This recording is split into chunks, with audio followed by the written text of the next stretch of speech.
Welcome back to the Superheroes Everyday Podcast. I'm Danny Horn. I'm here with Trevor Bolliger. Hello, Trevor. Howdy, howdy, howdy. And this is Act 2 of the blockbuster 2011 prequel, X-Men First Class. If it's been a minute since you've listened to Act 1, it went something like this. It is one of the very few movies in modern times that leaves the question open about whether it's pro-Nazi or anti-Nazi.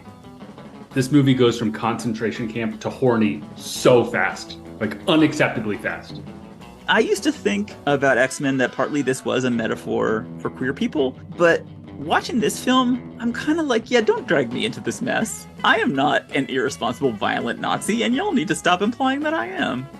He knows that there is a mutant out there who can manipulate metal, who's very, very angry with him.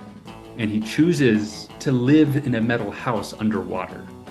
And Erik says, I thought I was alone. Everyone keeps saying that constantly throughout the film. It's like a whole group of non-binary people who've never used TikTok. All right, let's jump into Act 2. When Oliver Platt and Hank and Nicholas Hoult have made a big golf ball that is the proto-Cerebro. They have decided that this is a radar installation they've turned into a transmitter that is meant to amplify brainwaves.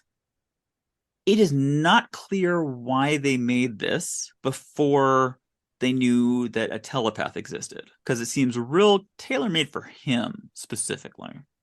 Yeah, this whole facility is just predicated that there might be mutants out there. Yeah, I know. They just created it.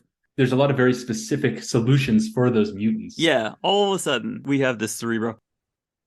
Erik is there. He kind of walks in and hovers by the door. And Charles is delighted. He says, Erik, you decided to stay. So that's nice. Yeah. It would have been a really terrible movie if he just walked out. If he'd walked out and that's the end of the movie. He invites Charles on a road trip. He says, like, we're going to find some mutants and Charles and I should go and get those mutants. No CIA creeps coming with us. And Charles agrees. He's like, yeah, road trip. And so that's what's about to happen. They go inside their weird little installation. Hank has designed Cerebro so that Charles can plug himself into it and find all the mutants everywhere in the world. They plug Charles into it. Charles goes looking for mutants. And it turns out there are tons of mutants all over the place of every shape and size. Everywhere you look, more mutants. It's a very cute effect where like you're kind of like, there's a whole kind of landscape full of people and you're kind of like zipping between one and the other. There's a lot that's stolen from the first 3 X-Men movies. That's from the originals? Yeah, that effect of some people being grayed out because they're, they're Neanderthals and we don't need to care about them. Right. And then the important ones being, full color, Technicolor, beautiful mutants. And so obviously if you're going to recruit a team of super mutants, the first one you go for works at a strip club. Oh, yeah, the strip club.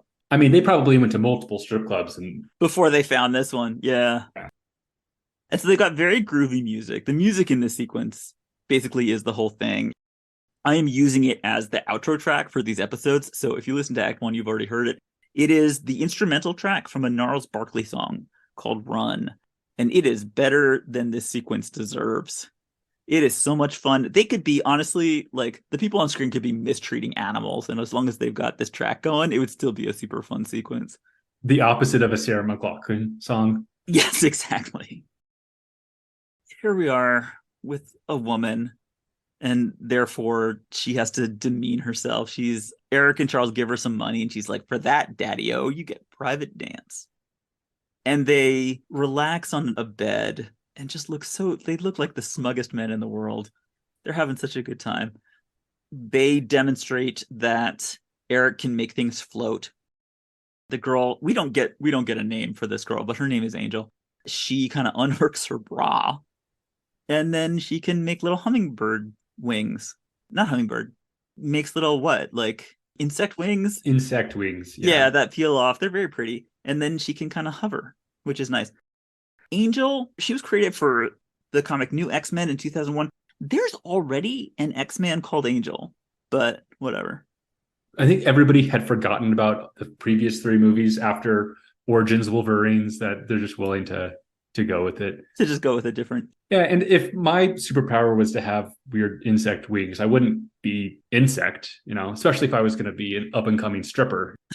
Insect's not really going to get you the dances. They're very pretty wings. Oh yeah, she's beautiful. If you like wings. They tell her, so how would you like a job where you get to keep your clothes on? Unless she's going to fly, in which case she still needs to take them off, as we've just established. Yeah, no, so that was another lie, because yeah, she has a leather jacket that she takes on and off, but for the most part... But has to take off in order to fly. Yeah. Yeah, no. Promises we make to women don't matter. Then there is Darwin, who is a taxi driver. He's from the comic X-Men Deadly Genesis from 2006. His power is reflective evolution, which doesn't mean anything. They don't even even say at this moment in the movie like what he does. They just say like, hey, you're a taxi driver. Let's kidnap you and bring you to our facility forever. Yeah, we just have to assume that he's a mutant because they're interested in him, but... Yeah, they're into him. Unlike the other mutants, we don't actually see him demonstrate any kind of power. No. The same with little Alex. Alex Summers, cute little boy who's in jail. Apparently because they're from the CIA, they can just like come up and give us any prisoner that you have. They're picking him up in jail. The guard says, like, I hope you're not planning on putting him with others. He's the first guy I've ever met who actually prefers solitary confinement. I can understand why. He's the cutest boy in the world.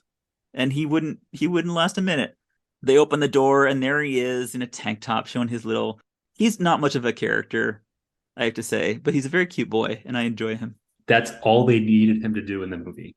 Exactly. Was just sit there with his little tank top and look beautiful. I mean, he's kind of an asshole later on, but you kind of forgive it because... Yeah. He's MacGyver. He is MacGyver now. He's the new MacGyver. I didn't realize that. Well, there's a bunch of like 60 and 70-year-old people who know it right off the bat because that's the target audience for it. Yep. Banshee. I have a problem with this sequence. I have several problems with this sequence. Yeah. Let's talk it through.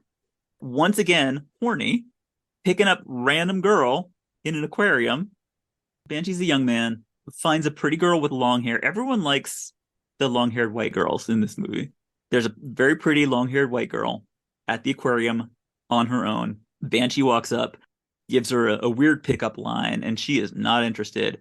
She turns away, and then he uses his power to do, I am not sure what. Trevor? To scare away all the fish? Yeah. Yeah, he uses his kind of like scream power to scare away the fish. And he says to the girl, like, what, these fish? And she turns and they're all gone. What? He's just this weird combination of like very, very creepy, but also so self-confident. Yeah. Why do you think all the fish disappearing is a bonus for you? How does that help you in any way? It's the weirdest. This is the one where it's like, okay, the writer and the director, if you say like, come up with anything, the only thing in their head is like, well, how about picking up a girl? Oh, no, for sure. This is like Matthew Vaughn. It's default. This is default. Yeah, he's a menace. This is... Yes. So then there's actually a very funny scene. The heroes now, Erik and Charles, still on their road trip. They walk into a bar, and there's Wolverine being upset, as he always is, all scowly, and he's drinking a beer. And they walk up. Erik says, hi, I'm Erik. And Charles says, I'm Charles Xavier. And Wolverine says, go fuck yourself. And they look at each other, and they're like, all right. And they walk out. And they just leave him there. He's on screen for 5 seconds. He steals the entire movie. Yeah, he's very funny. It's a really funny moment.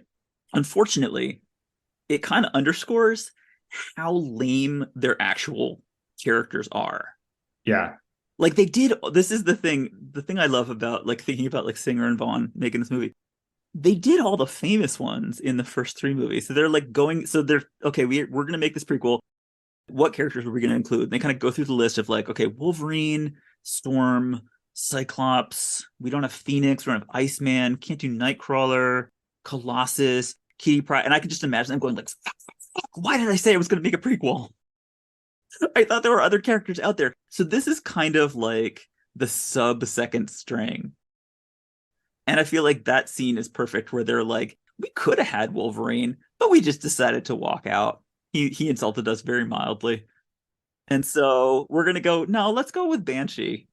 I watched the behind the scenes the DVD special features. In the deleted scenes, there's a handful of like Charles being extra pervy towards Rose Byrne.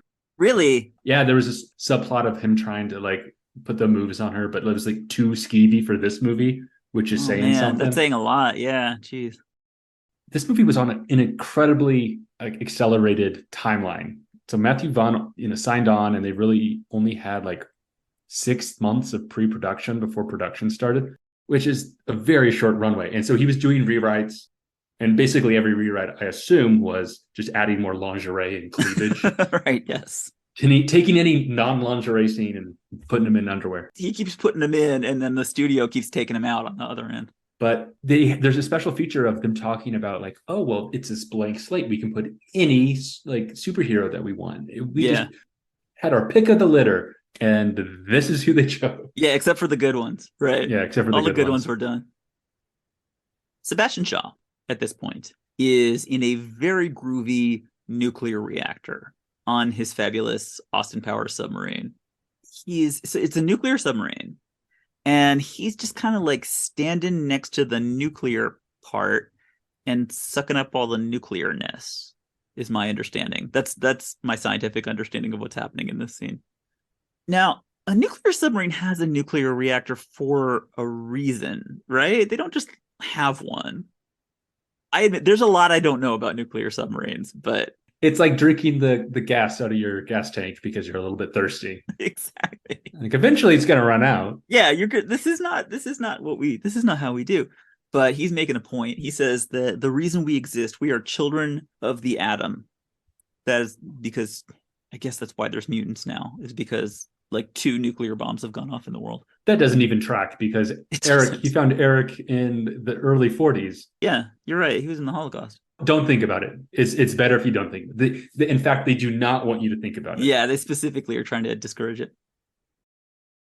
Erik and Charles are on a date, a very nice date. They're playing chess on the steps of the Lincoln Memorial, and nobody's there. They have the entire place and the entire mall. This is a very slow day for a major tourist attraction. It's just the two of them having a sunset date. Do you think Charles manipulated everybody's minds to just walk away? I did not consider that. Yeah, I think you're probably right. He's bad for tourism. Good for romance, bad for tourism. Yeah, exactly. So Charles says we're at the start of something incredible, but Erik's being a bummer. He's like, no, they're going to identify us and then just round us up and experiment on us. They're having this conversation over a game of chess, and they play chess a couple times throughout this movie. Yeah. I would like to suggest that if your good friend is a telepath, that you should not play chess against them. Yeah, chess isn't well, what game could you even play? Like, they can't play poker. Basketball? Yeah, let's do sports or something. Yeah, bowling. Well, even that, I don't know if the magnets would affect your bowling. Between the two of them, it's tough to find an activity. Yeah, wiffle ball. I think they're at wiffle ball, and that's it. You're totally right, wiffle ball. Oh, that would have been great. Right in front of the Lincoln Memorial. And then there's the teen hang, where all the teens get together for a red hot cola night in the fishbowl. Jesus Christ. Now we take a break from our Cold War action thriller to watch a Disney Channel show. I'm going to say this is the dumbest scene in the movie. This is the kind of scene where it's obvious that each character has been individually dropped into the room by helicopter 1 second before the scene begins, because there is no way that all of these people would meet each other and walk into the room and they sit down together and they don't know each other's powers yet.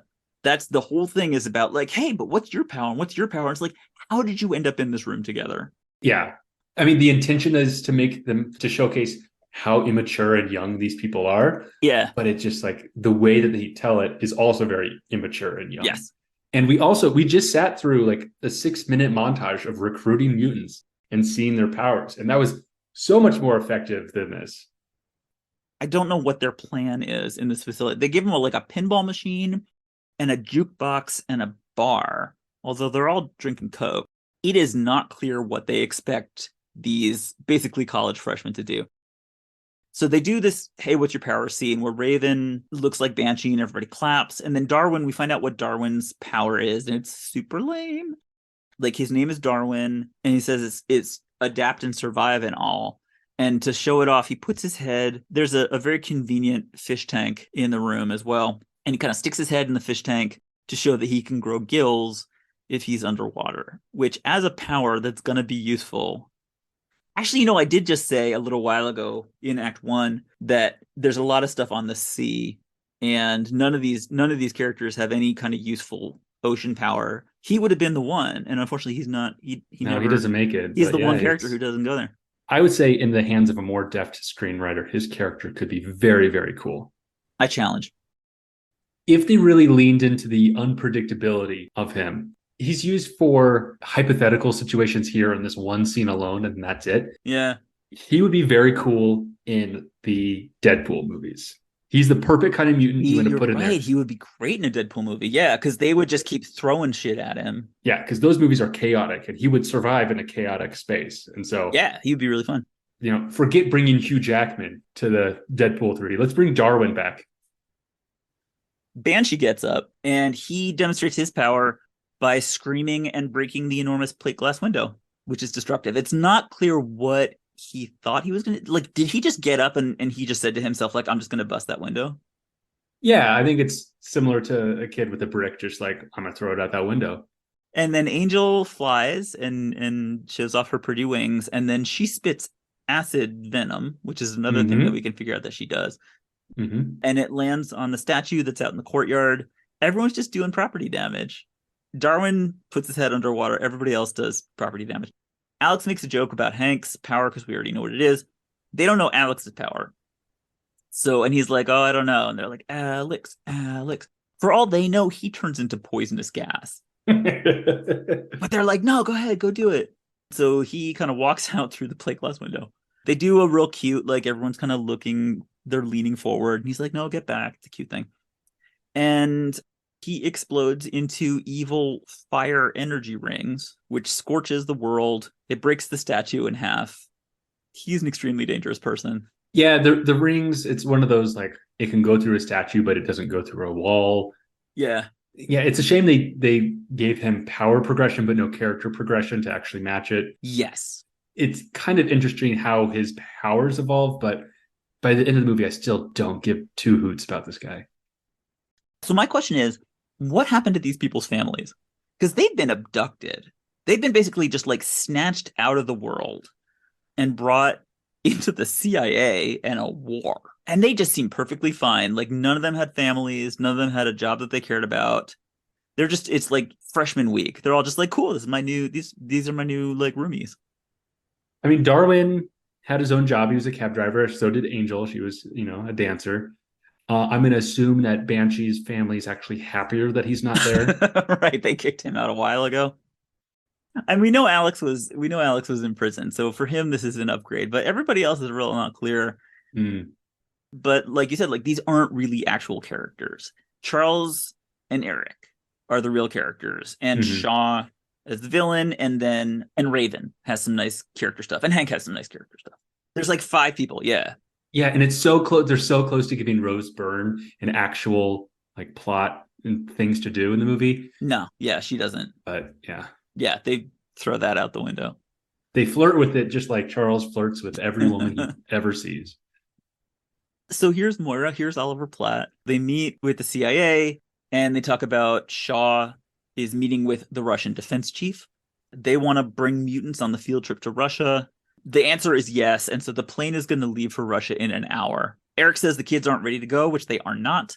Charles says they are. I'm not sure how he arrived at that conclusion. And then it's like the risky business. Like, they come home, and they find the teens all acting like teens and having a teen party. The window's broken, statue's broken. They're playing music, everybody's dancing. Hank is upside down somehow, and they're just beating the shit out of Darwin. And Moira's really mad. She's like, what are you doing? Who destroyed the statue? Raven says they all have code names now. And like, but everyone's very disappointed with them because, like, I expect more from you. What did you want them to do? Why are they here? Do they live here in this place? Like, why did you put them in this fishbowl room with no activities? They have pinball, so they could all politely take turns and play pinball. Play pinball and look at the fish. Yeah, it makes no sense, especially for a movie that's really leaning into, like, I thought I was the only one. I didn't know anybody else was like me. And then as soon as you put like 7 of them in a room. Yeah, of course they're going to show off. Like it's fun to show.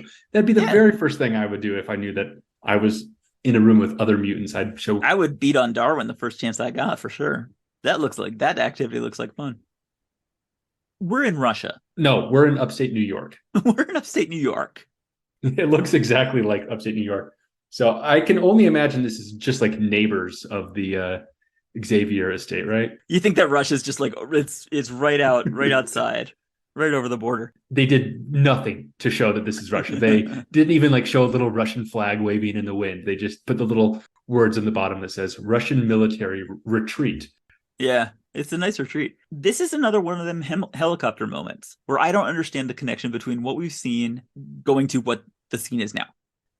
Moira and Erik and Charles are in a truck with a bunch of soldier guys with machine guns in a truck driving through Russia through the Catskills. And they get to a checkpoint. And so it's a very dramatic scene. It's actually it's a well put together scene because the point of the scene is that soldiers come and they open the back of the truck and Charles is like touching his head and making them think there's nobody there, which is great. But like, how did all of you get into Russia? And how did you get 6 soldiers with machine guns into Russia and into this truck driving along? All I know is that Russia is a very large country in terms of land mass. So you could just sneak in anybody you want. I have to imagine so. I mean, yeah, it's upstate. It's upstate Russia. Yeah, it's just upstate Russia. Also, this is before 9/11, so airport security is very lax. That's true. We already know that you can take a hand grenade onto an airplane. That's true. They don't even use the guys with machine guns, though, so I don't really know why they're there. It's a very weird little scene. The Russian defense minister is in a very heavily armed house, and here comes Emma Frost from Antarctica, literally coming in by helicopter. She just flies in. Wearing her most sensible little army outfit. Exactly, her like furry bra. Charles and Moira and Erik are looking through binoculars at the house. They find out that Emma has shown up because Shaw is not coming. Moira says, okay, well, we were here to get Shaw, so abort the mission. And Erik just says, fuck it, I'm going to go run into the house. And he just goes and does that. It's unclear what the actual plan was here. Like, this is the CIA invading the home of a senior Soviet official. I'm not sure what Moira had planned for this, but Erik just decides to go tie people up in barbed wire and go run inside the house. Emma is there to get what exactly? Information, I guess, from this guy? I think they're doing so. They already kind of like established that the United States is going to put nuclear bombs in Turkey. Right. And so now they're doing the other half of the plan, which is they need to get Russia to put nuclear bombs in Cuba. Right. So they're using January Jones's greatest assets to seal the deal. It's unclear kind of like what's supposed to be happening here because she unzips her outfit. She tells the dude, you don't have to say a word. And the next thing we see, are they in a bedroom? Why are they in a bedroom? There's a bed in the room. Yeah, it's a giant mansion. Yeah.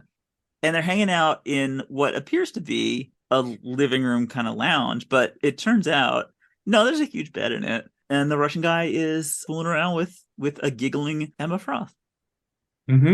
Because it's this movie. And we are just constantly putting the women into situations where they are using their body to accomplish something.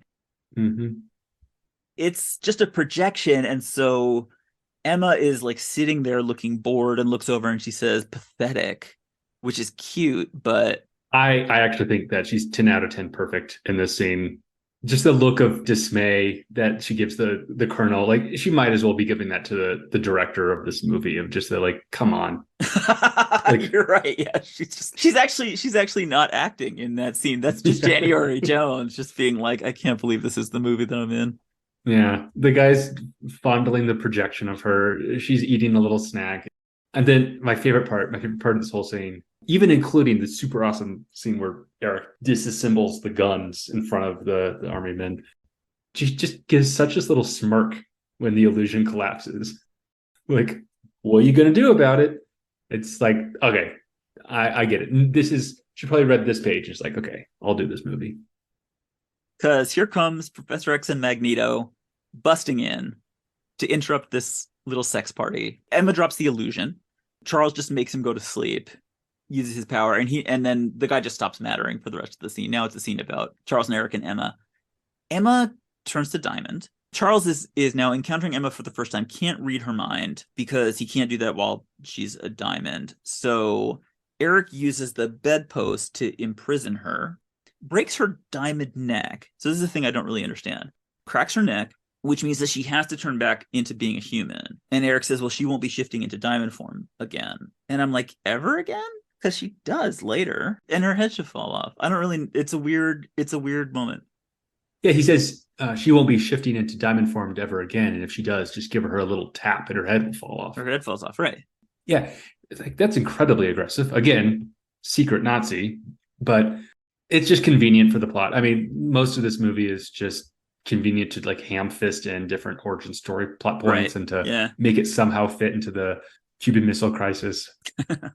One of my absolute favorite, like, what in the fuck is happening parts is about to come up when the exposition, he looks into her mind. I'll let you describe it. It's a very well put together exposition scene.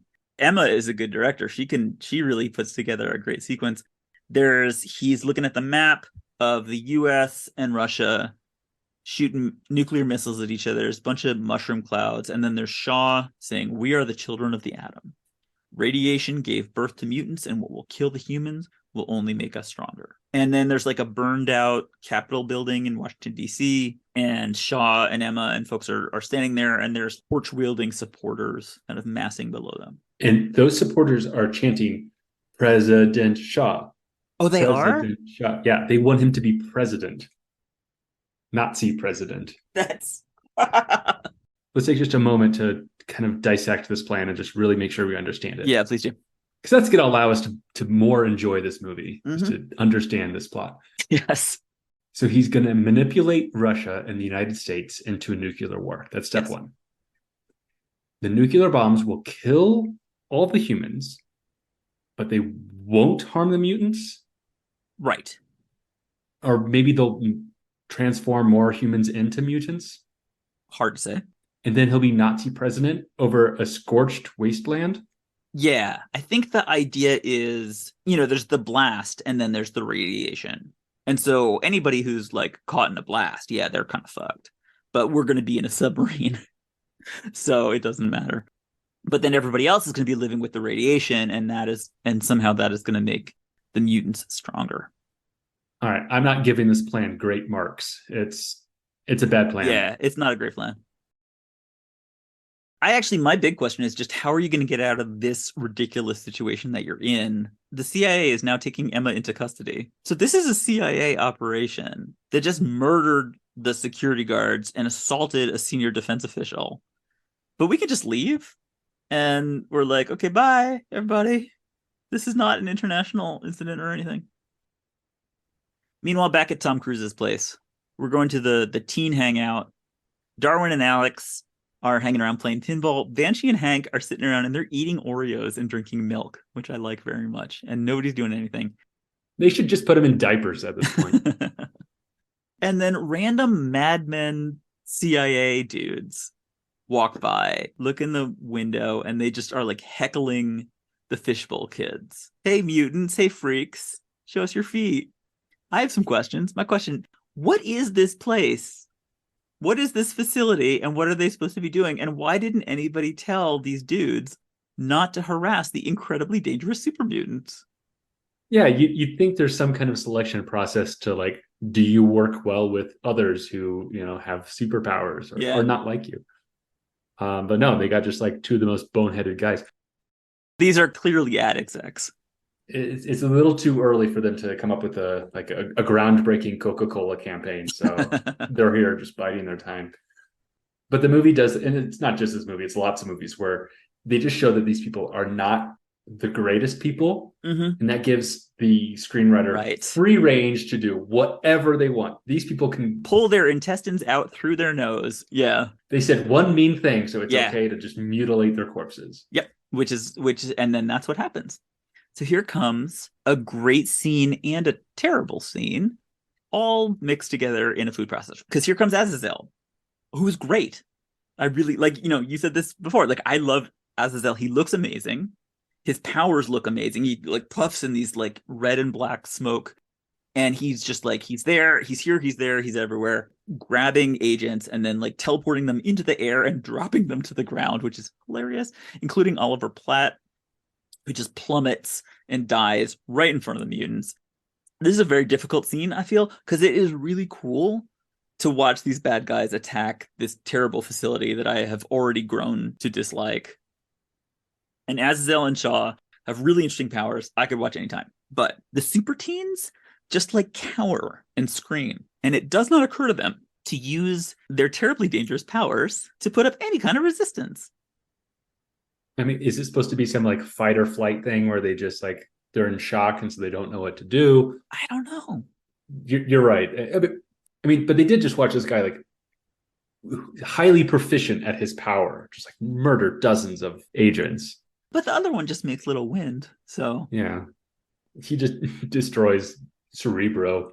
This is like, it's like the New Mutants movie. I don't know if you saw the New Mutants movie, but no, absolutely not. It's great. We will discuss that at some point. That is a movie where you're putting, again, like putting a group of teenage super mutants into a haunted house and then pretending that they're scared, as if these incredibly dangerous young people are not the scary thing. So that's what's happening here, is that these kids, they have no useful skills at this point. Shaw shows up, though. We've got this like seduction scene where he stands in front of them. All the humans are dead, thank God, and tells them that there is a revolution coming. You can either be afraid or you can join me in our terrible submarine and live like kings and queens. There's not a lot of space in that submarine. We've seen that whole thing. I know there's going to be like, there's not really room for 6. Yeah, and they're going to be crowded on that one couch. But Angel folds. Angel immediately is like, you know what, I'm out. Which is fine with me, because all she can do is fly on these dragonfly wings and spit at people. Mm-hmm. So Darwin pretends that he's coming too, because he adapts to survive. But it's a trick, and Alex finally figures out that he can use his power. Mm-hmm. But he doesn't know that Shaw can just absorb grenades and nuclear energy. And so he absorbs Alex's fire rings and kills Darwin. There are 2 people of color in this film. Count them, yeah. 2, 1 and 2. One of them turns evil the first moment that that's available to her. And the second one is the guy who dies first. Black guy dies first. Yeah. And I mean, before Darwin even dies, when Kevin Bacon's giving his big speech, mm-hmm. he says, you can choose to be enslaved, and then looks directly at Darwin, and the camera cuts right? to Darwin. Oh, I didn't notice that. That's like, hard. Yeah. It's pretty awful. Just 100 demerits to the filmmakers for that one. And then, yeah, it's not a high watermark for diversity in movies. I mean, I guess the other person of color is Azazel, but his color is bright red. Charles and Eric come home, and they find everything in shambles. Shaw has destroyed the entire facility. All those people are dead. Charles says this is all over, but everybody's upset. And Eric says that we should go and avenge Darwin. It would have been an incredible power move if they had named this movie The Avengers. Yes. Yeah, a year early. And then welcome to Westchester. We go to Charles Xavier's big-ass house, his huge mansion, brings everybody there. Alex says, this is yours? And Charles says, no, it's ours. And like, well, mostly it's yours, though. Then they have a training montage. Eric wants Charles to shoot him in the head, and Charles doesn't want to, but he says, you're not challenging yourself. And that is the line from here for the next few minutes so that we can do a training montage. This is sort of typical end of Act 2 behavior. They have a bunker where Alex is trying to control his powers and Banshee breaks glass. And basically what happens is just that Charles walks around and tells people that they can learn to control their powers. And they do. Yeah, I mean, he's a professor of genetics, and so obviously he's very good at teaching people athletic, abilities and to control their mental processes. He's real good at motivating people, at least. Mm-hmm. Hank runs real fast.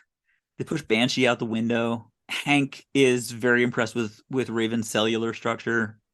Charles and Eric are really fun, though. Like, they do a bunch of little comedy bits, and they're really funny. Like, the comedy in this movie is actually legit funny, which I appreciate. Mm-hmm. And the two of them are kind of adorable to watch together. It's at its best when it's the two of them. Yes, absolutely. Charles is like helping Erik look into his mind and unlock something. True focus lies somewhere between rage and serenity, and they both cry. And now Erik can do anything he wants. So, Nazi coins, watch the fuck out. Erik's coming for you. He's going to be able to rearrange so many So coins. many coins. Those coins don't know what's going to hit him. Fassbender does some capital A acting in this scene. He really does. Yeah. But it's a shame that it's in such a silly movie. And then, hey, everybody, come inside. Here's President Kennedy announcing the Cuban Missile Crisis. So things are turning hot in the Cold War. And that means this is the end of Act 2 of X-Men First Class. As usual with superhero movies, Act 3 is the endless battle sequence. And here's what's coming up. Next morning, we're all ready to go and screw up history. Yeah, just what every girl wants, a serum. I'm not an expert on the Cuban Missile Crisis. One thing that I do actually know, it was not handled by random people on boats. Rose Byrne says, they can threaten me all they want, but I'll never tell them where you are. Never. He's at his childhood home. Wait, so we're saying the people on the boats are the Nazis? Like, I'm losing track of who's the Nazis and who isn't the Nazis right now. All right, stay tuned for that. Thank you, Trevor. Thank you, Danny. I really, truly can't wait to see what happens with Havoc's character development in the third act. I know, I totally agree. Well, then I will meet you back here for Act 3 of X-Men First Class on the Superheroes Everyday podcast. Thanks for listening.